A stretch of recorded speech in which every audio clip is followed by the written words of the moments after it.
Congressman Loudermilk, who has been very, very active on these questions, has a few ideas around. He's got a lot of ideas, as a matter of fact, in this area. And so why don't I just turn it over to you, Congressman, to talk for a few minutes, and we'll go down to the panel after that. Well, thank you. Let me first thank Senator Mike Lee for including me in this. In fact, I showed him after the State of the Union. I happen to have a copy of his book regarding a balanced budget with me on the floor. I found that is more interesting reading than what I was hearing coming from the rostrum. So, and purposely sat where I wouldn't be on the camera. So, as others, I've been sitting out here looking at this painting, and what intrigues me about this painting is that you see these founders, these framers in action. They're not sitting at a table. They're not just sitting there with one person in debate, but they're caucusing, they're discussing, they're working. I think it sort of reflects what you see, but in a more chaotic way, what happens every day on the floor of the House of Representatives, because there's work being done. The other thing that struck me was something that gave me an answer this morning as I was sitting out there. One of the criticisms that I have heard from members of Congress and also members of the press and others, if you look at the makeup of this Article 1 project, the majority of the members are freshman members of Congress. The majority of the panels, we do have the experience and leadership of some that have been here for a while in both houses, but the majority makeup is freshmen. And the criticism is, how are you guys going to be able to fix this problem? Well, as I was sitting out there and looking at this painting, it dawned on me. Only 5 people up there in that painting were there when they signed the Declaration of Independence. This wasn't the Continental Congress. They were meeting elsewhere. These were representatives from the states that brought in the ideas and the concerns that the states and the people of the states and the state legislatures would have about building a government that could grow into a very powerful government. And that was their greatest fear. One thing these founders understood, they understood human nature. They also understood the potential of the growth of government if it was not constrained. And so while they may have envisioned that we wouldn't be in the position we are today as a culture, as a society, they did understand that if we didn't constrain the government would be in a position that it was today and of executive overreach. Because if you go back and you look at the Declaration of Independence, in the Declaration of Independence, there's 27 grievances, and all the grievances are grievances against executive overreach.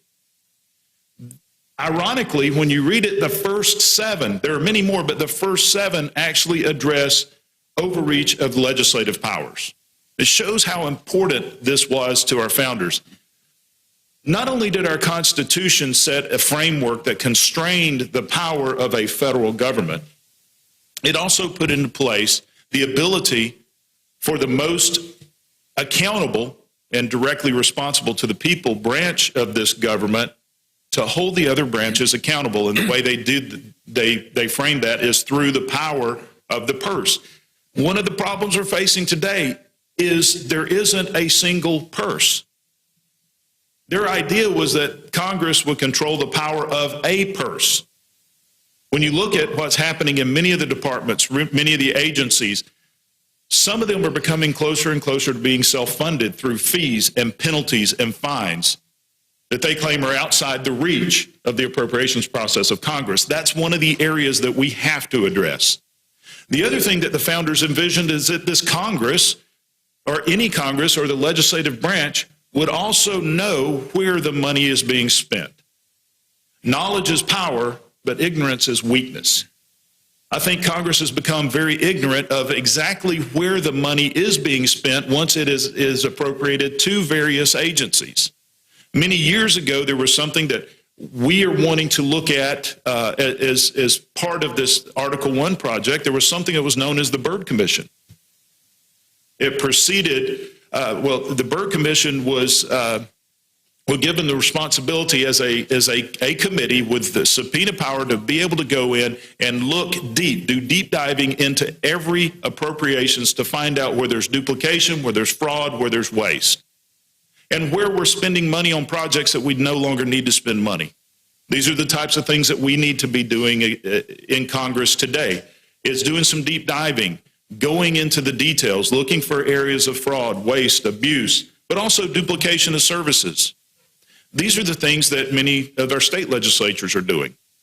They have a single purse. In fact, when I served in the state of Georgia, one of the issues that often faced those who just wanted to raise taxes that were specifically for some type of project were always frustrated because the Constitution of the state of Georgia specified that all revenues went into the Treasury to be appropriated by the legislature. All revenues, regardless of how those revenues were received, if they were by a fine or they were by a penalty or they were for a fee. All revenues went into the legislature. Of course, the special interest had major issues with that because they wanted their fee for tire disposal to go to environmental issues. And they did not want that left just to the whims of the legislative body, but the whims of the legislative body are to be reflective of the culture and the will of the people. These are just some of the areas that I think that it is important to us address early. We have several other ideas, but I don't want to dominate the time here because this is something that is very important. I have a 1.5-year-old granddaughter, and every time I hold her and I play with her, I think she deserves better than what we're passing along to our next generation. She deserves much better. These guys intended that each generation would be better off than the previous generation. Right now, Americans don't feel that that's the case. But we have the opportunity, as they did, to make a change, to affect change, to actually bring some common sense restoration of our constitutional powers to this body, and to make the American people feel that they have some power as we, as their representative bodies, as they will be able to hold us accountable. With an $18 trillion debt and growing, we have to change the way we do business. And again, I thank Senator Mike Lee for the vision to do this. Next, we'll turn to Congressman Brad. Please proceed. Oh, good. Well,